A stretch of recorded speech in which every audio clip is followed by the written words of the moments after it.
On aura l'occasion évidemment d'y revenir ce soir à 20h. Autre mouvement de grève, celui des enseignants qui est aujourd'hui très suivi. Ils réclament des revalorisations salariales et les polémiques autour de la nouvelle ministre de l'Éducation nationale, Amélie Oudéa-Castéra, ont encore, vous allez l'entendre, attisé leur colère. Anne-Christine Roth avec nos équipes en région. Des ballons et des slogans.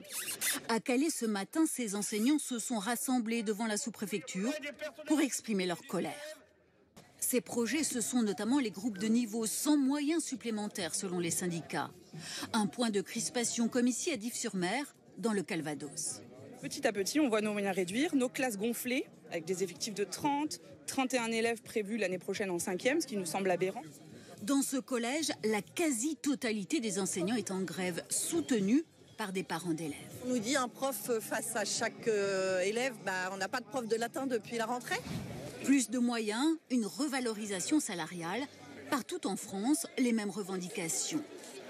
L'appel à la grève a été lancé en décembre, mais depuis, les polémiques autour de la ministre de l'Éducation, Amélie Oudéa-Castéra, ont attisé la colère. C'est la preuve un petit peu du mépris qu'on nous envoie à la figure, nous mettre cette femme avec le mépris qu'elle renvoie pour toute la fonction enseignante. Ça a motivé beaucoup d'entre nous à être là.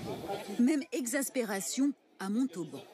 Elle a eu des propos très maladroits sur l'enseignement privé. Elle a remis au centre du débat la querelle publique-privée.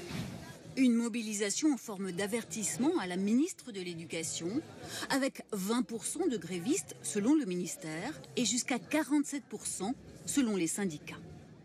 Et la manifestation parisienne partira dans quelques instants à 14h. Faites-vous